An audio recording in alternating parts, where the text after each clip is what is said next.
Hello everyone, welcome back to our channel.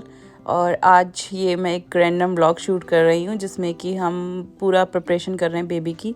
तो जैसे मैंने अभी लास्ट व्लॉग में दिखाया था कि हम पूरा सारी शॉपिंग करके ले आए हैं, स्ट्रॉलर वगैरह, बेबी का कॉट और बाकी चीज़ें। तो यहाँ पर शलभ स्ट्रॉलर असेंबल कर रहे हैं आज, और ये स्ट्रॉलर असेंबल करके हम जो अभी 0 to 6 मंथ वाला सीट है वो असेंबल कर रहे हैं, फिर बाकी हम बाद में यूज़ करेंगे। शलभ कितनी बड़ी गाइड आई है ये स्ट्रॉलर के साथ में। छोटी है, मुझे एक सर्टिफिकेशन लेना है कि कैसे चलाएंगे। इसे तो पूरा पढ़ने के लिए हमें पहले तो एक प्रिपरेशन करनी पड़ेगी। ओ माय गॉड, कितने पेजेस होंगे टोटल। और सारी इसमें सारे तरीके बताए गए हैं किस किस तरीके से हम इसे असेंबल कर सकते हैं। और शलभ इसकी स्टार्ट कर दिया आज से नॉलेज लेना। क्या है कि बेबी की सारी प्रिपरेशन चल रही है, baby can come any time. तो यहाँ पे सारी चीज़ें पहले ही प्रिपेयर करके रखनी पड़ती है, क्योंकि उस टाइम पे क्या होगा कि हम ज़्यादा लोग यहाँ पे हैं नहीं कि हेल्प कर सकें। तो हमें मतलब उस टाइम पे हम हॉस्पिटल फॉर्मेलिटीज़ और बाकी चीज़ों में बिजी हो जाएंगे। तो इसलिए सारी चीज़ें पहले ही अरेंज करके रख रहे हैं, और यहाँ करनी भी पड़ती हैं बिकॉज क्योंकि बिना कार सीट के हम बेबी को घर ही नहीं ला सकते हैं हॉस्पिटल से, और अगर हम गोद में नहीं ला सकते अदरवाइज फाइन चार्ज हो जाएगा।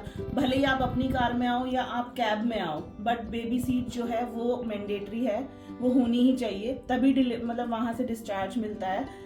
और दूसरा ये है कि घर पे भी पूरा सेटअप बेबी का अरेंज करना पड़ता है पहले ही, क्योंकि वो विजिट करने भी आते हैं, वो देखने आते हैं कि बेबी का आपने घर पे कैसा अरेंजमेंट किया है रखने का, लाइक सुलाने का, और बेबी की कबर्ड कैसे अरेंज की है, सारे डाइपर्स वगैरह के लिए सेक्शन बनाया। तो ये सारी चीज़ें यहाँ पर बहुत इंपॉर्टेंट होती हैं कि पहले हमें सारी चीज़ें प्रिपेयर करके रखनी होती है।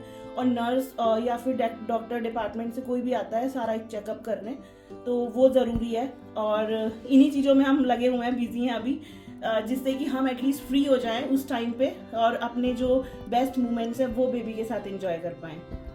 तो जो ये कार सीट हम लेके आए, ये इन्फेंट है, मतलब ये 0 to 12 मंथ चलेगी, बट कार सीट के लिए। और अगर हमें इंस्टॉलर में यूज़ करना है तो 6 मंथ तक चलेगी, क्योंकि फिर ना बेबी का साइज थोड़ा, हाइट थोड़ी बढ़ जाती है और उसके ना कभी नेक पे स्ट्रेन आना शुरू हो जाए, तो इस वजह से वो 6 मंथ तक एज अ स्ट्रॉलर में यूज़ हो जाएगी, प्लस कार सीट में भी। बट ओनली कार सीट हम 12 मंथ तक यूज़ कर सकते हैं, उसके बाद दूसरी कार सीट लेनी पड़ती है, जैसे कि हमें पता चला है। तो अभी हम रिसर्च ही कर रहे हैं, हमें भी ज़्यादा नहीं पता है, जो पता चल रहा है वो हम आपके साथ शेयर कर रहे हैं। तो ये बेबी का बेड पूरा असेंबल हो चुका है। अभी मैंने एक साइड का पार्ट नहीं लगाया है, क्योंकि डिपेंडिंग कि हम सोच रहे हैं कि बेड से अटैच कर लेंगे, और इन केस अगर बेड से अटैच हो गए तो जरूरत नहीं पड़ेगी और इजी एक्सेसिबल होगा हमें भी।